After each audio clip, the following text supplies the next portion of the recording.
আসসালামু আলাইকুম স্নেহের ছাত্রছাত্রীবৃন্দ, আশা করি ভালো আছো। আমিও ভালো আছি। আমি মোহাম্মদ হারুন আর রশিদ, সহকারী অধ্যাপক, মীর আব্দুল করিম কলেজ, মিরপুর, কুষ্টিয়া। একাদশ শ্রেণীর ছাত্রছাত্রীদের আমরা গত ক্লাসে ব্যাংক সমন্বয় বিবরণী সম্পর্কে আলোচনা করেছিলাম এবং ব্যাংক সমন্বয় বিবরণীর একটা অঙ্ক আমরা করেছিলাম। আজকে আমরা ব্যাংক সমন্বয় বিবরণীর দুইটা অঙ্ক নিয়ে আলোচনা করব। একটা অঙ্ক নগদান বহি অনুযায়ী ব্যাংক জমা নিয়ে শুরু, আর একটা অঙ্ক ব্যাংক বিবরণী অনুযায়ী ব্যাংক বিবরণী ব্যাংক জমা নিয়ে শুরু, অর্থাৎ বিপরীতমুখী অঙ্ক।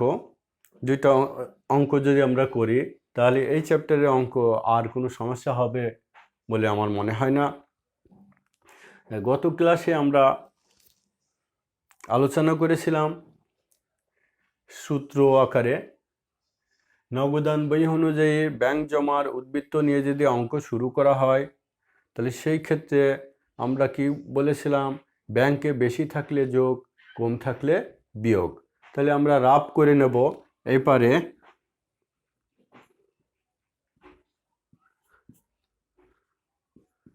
ব্যাংকে বেশি হলে যোগ, কম হলে বিয়োগ, এই হলো সূত্র। তাহলে আমরা professor Abdul Muttalib, professor Waliullah, professor Abdul Majid বিশ্বাস ও অন্যান্যদের লেখা বইয়ের 512 পৃষ্ঠা 10 নম্বর অঙ্ক।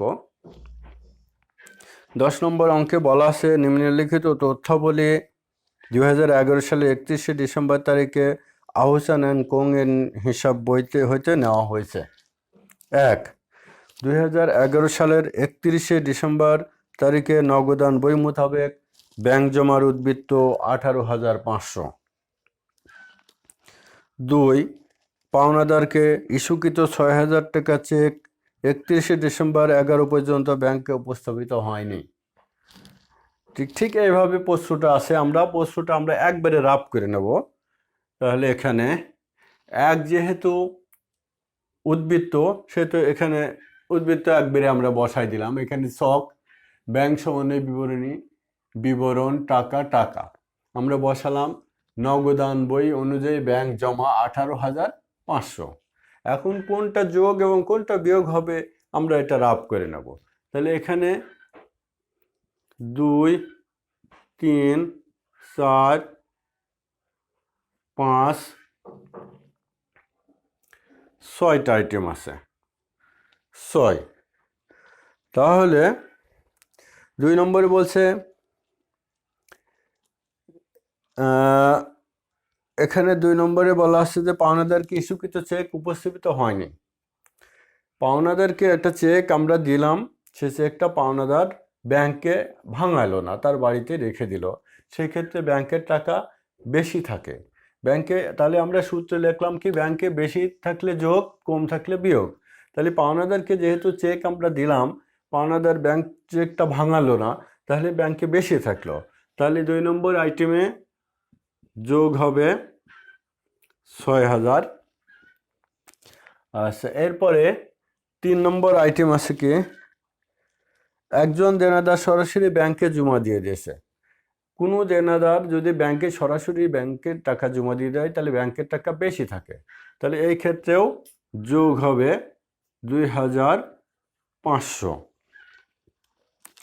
4-এ বলছে যে 2011 সালের 31শে ডিসেম্বর তারিখে ব্যাংকের মাধ্যমে 2,000 টাকার প্রদেয় বিল পরিশোধ করা হয়েছে, কিন্তু এখনও নগদান বইতে হিসাব লেখা হয় নাই। তাহলে ব্যাংকের মাধ্যমে পরিশোধ করা হয়েছে, তাহলে ব্যাংকের টাকা হ্রাস পেয়েছে, কমে গেছে। তাহলে এটা কি হবে, কম হলে কি হয়, বিয়োগ হয়। বিয়োগ হবে কত, 2,000। এবার আসি আমরা 5, ব্যাংকে জমাকৃত চেকগুলোর মধ্যে 5,000 টাকা চেক 31 ডিসেম্বর পর্যন্ত আদায় হয়নি। ব্যাংকে চেক জমা দিয়ে সেই চেক যদি ব্যাংক কর্তৃক আদায় করতে না পারে, সেই ক্ষেত্রে কি হবে, ব্যাংকের টাকা কম থাকে, নগদান বইতে বেশি থাকে, ব্যাংকের টাকা কম থাকে। তাহলে এই ক্ষেত্রে আমরা কি করব, এটা বিয়োগ করব, তাহলে এটা ছিল হলো 2000,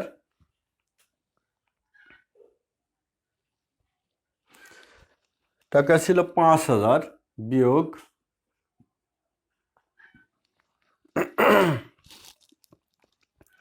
আচ্ছা 5000। এরপর 6 তারিখে আছে ব্যাংক কর্তৃক মঞ্জুরিকৃত সুদ 500 টাকা।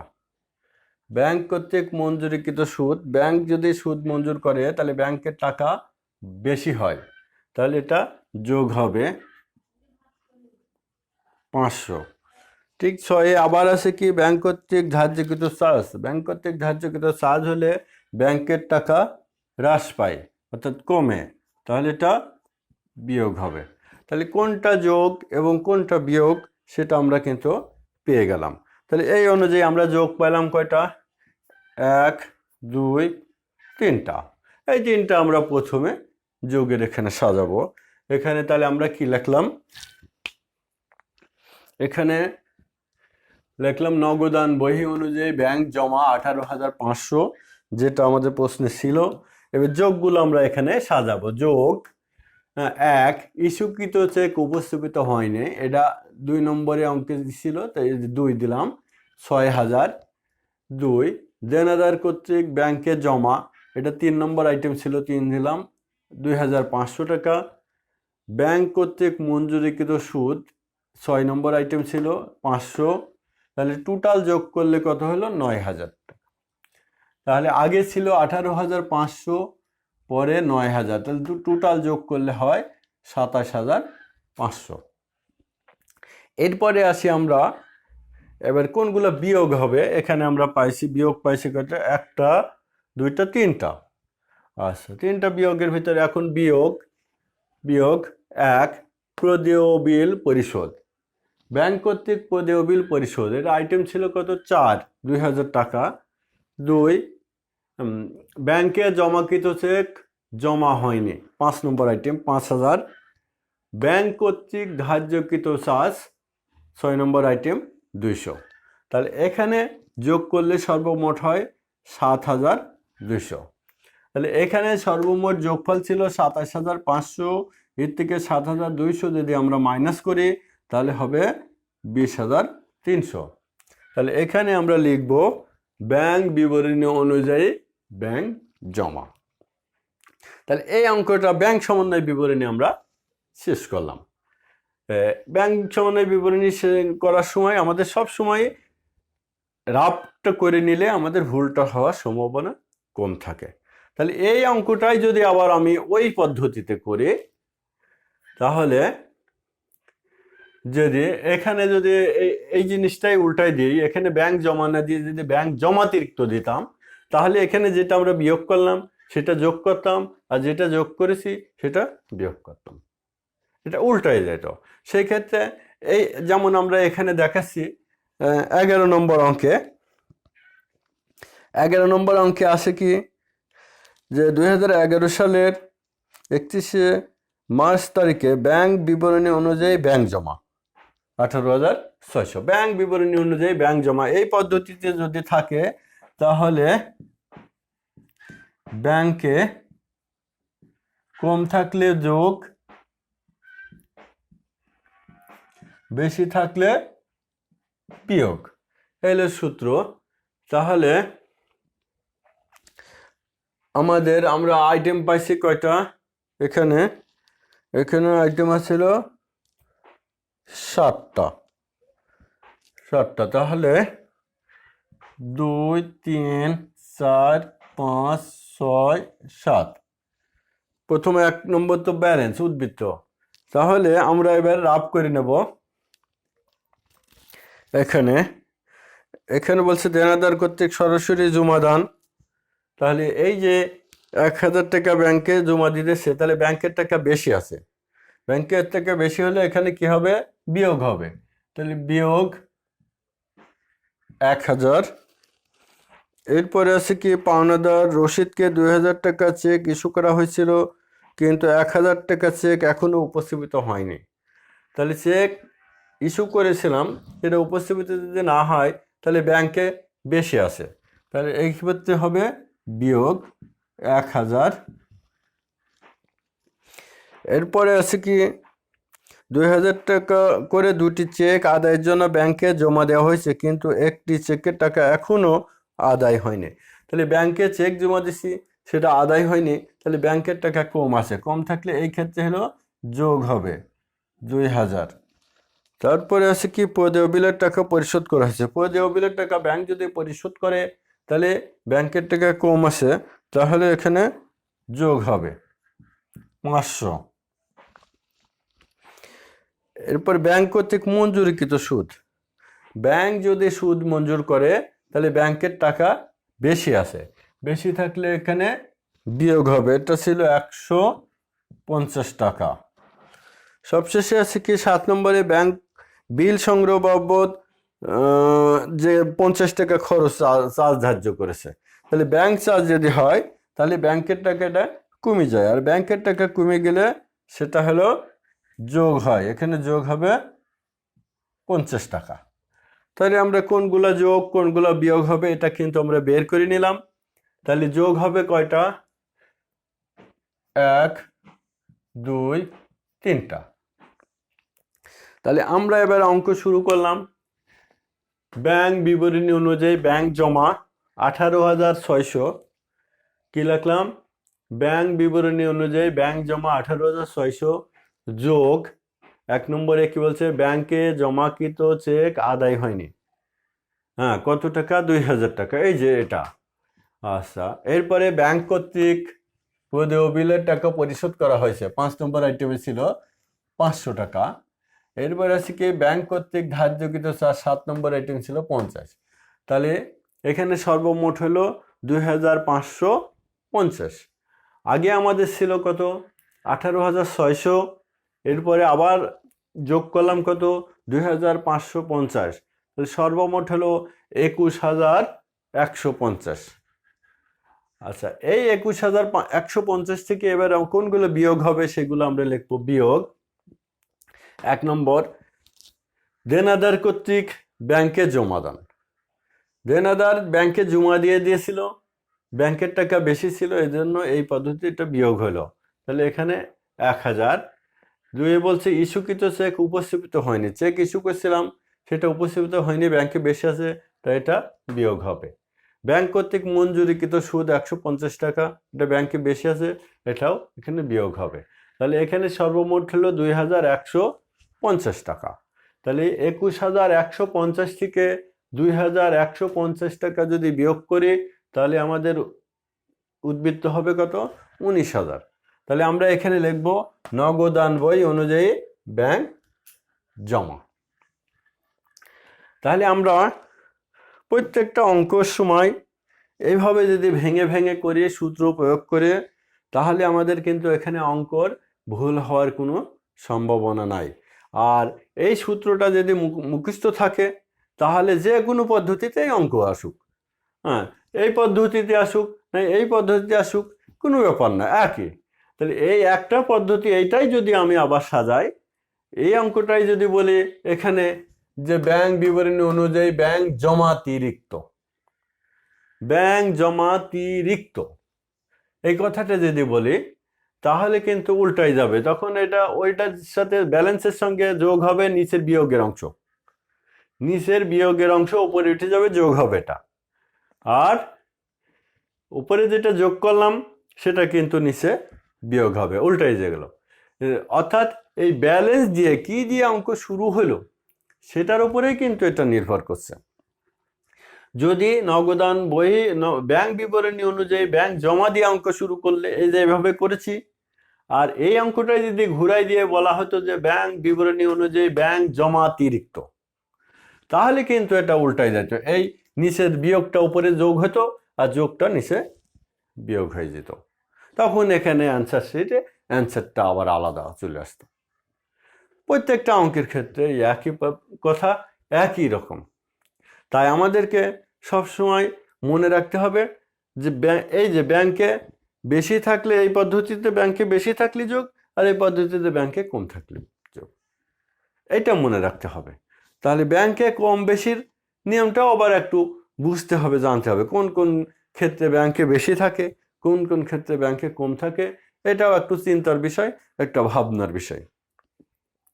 যেমন এই অঙ্কে হলো আমরা যে আইটেমগুলো পাইছি তার ভিতরে কি পাইছি, ইস্যুকৃত চেক উপস্থাপিত হয়নি। আমরা চেক ইস্যু করেছি, সেই চেকটা এখনো ব্যাংকে উপস্থাপিত হয়নি। তাহলে ব্যাংকে যদি উপস্থাপিত না হয় তাহলে ব্যাংকের টাকা বেশি রয়ে গেছে। হ্যাঁ, ধরো আমি একটা উদাহরণ দিই, আমার ব্যাংকে 1 লক্ষ টাকা জমা আছে, আমি একজনকে 50,000 টাকার একটা চেক দিয়ে দিলাম।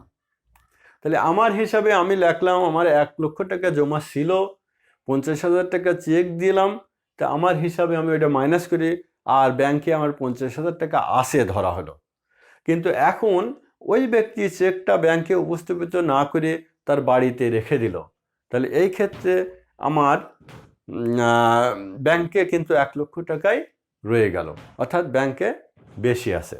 তাহলে ব্যাংকে বেশি থাকলে প্রথম পদ্ধতি নগদান বই অনুযায়ী ব্যাংক জমা যদি হয় তাহলে যোগ হয়, বেশি থাকলে যোগ, কম থাকলে বিয়োগ, তাহলে এটা যোগ হবে।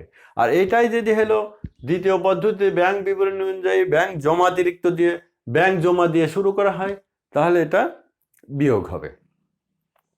ঠিক ওই রকম আইটেম দেনাদার কর্তৃক যদি সরাসরি ব্যাংকে জমা দেয়, দেনাদার কর্তৃক সরাসরি ব্যাংকে জমা দেন, হ্যাঁ, ব্যাংক যদি প্রাপ্য বিলের টাকা আদায় করে, ব্যাংক যদি লভ্যাংশ আদায় করে, ব্যাংক যদি বিনিয়োগের সুদ আদায় করে, বা যে কোনো টাকা যদি ব্যাংক আদায় করে থাকে, তাহলে সেই ক্ষেত্রে ব্যাংকের টাকা বেশি থাকে।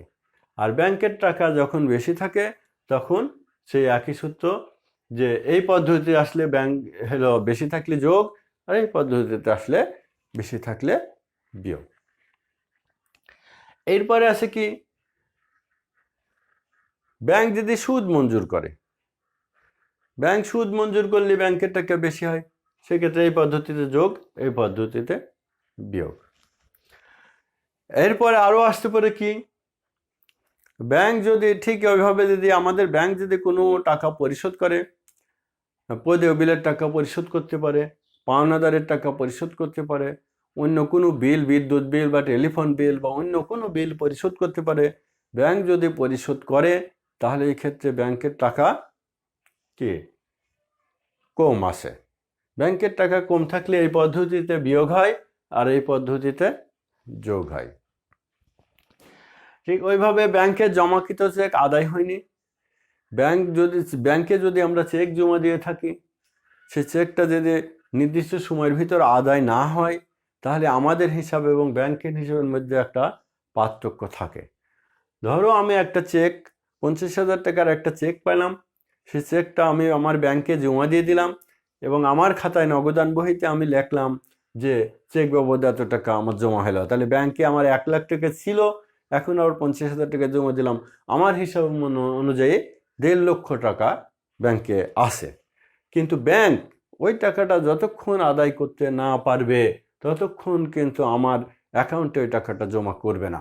সেহেতু আমার অ্যাকাউন্টে কিন্তু ব্যাংকে 1 লক্ষ টাকা রয়ে গেছে, কিন্তু আমার হিসাবে আমার নগদান বহিতে কিন্তু 1.5 লক্ষ। এই যে ব্যাংকে কি কম আছে, তাহলে কম থাকলে এই পদ্ধতিতে অঙ্ক করলে বিয়োগ, আর এই পদ্ধতিতে অঙ্ক করলে যোগ হবে।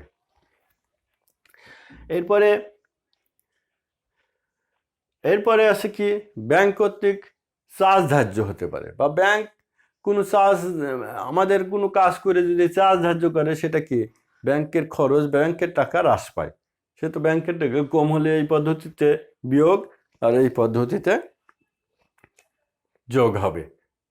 তা আমরা এই সূত্রটা সুন্দরভাবে বুঝবো এবং বারবার এটা চেষ্টা করব, চেষ্টা করলে আশা করা যায় খুব সহজেই আমরা অঙ্ক বুঝতে পারবো। প্রিয় ছাত্রছাত্রীবৃন্দ, আমরা আজকের ক্লাসে ব্যাংক সমন্বয় বিবরণী অঙ্ক মোটামুটি বুঝলাম, এটা করলাম। তোমরা বাড়িতে চর্চা করবে, চর্চা করলে আশা করা যায় এটা খুব সহজেই বুঝতে পারবে, এবং তোমরা ভালোভাবে পড়াশোনা করবে, বেশি ঘোরাঘুরি করবে না, স্বাস্থ্যসম্মতভাবে বাজারঘাটে বেড়াবে, মাস্ক ব্যবহার করবে। তোমরা সুস্থ থাকো, ভালো থাকো, এই আশা ব্যক্ত করে আমি আমার আজকের ক্লাস শেষ করছি। আগামী ক্লাসে আমরা ব্যাংক সমন্বয় বিবরণের আর একটা অঙ্ক করে আমরা শেষ করে দেব। খুদা হাফেজ।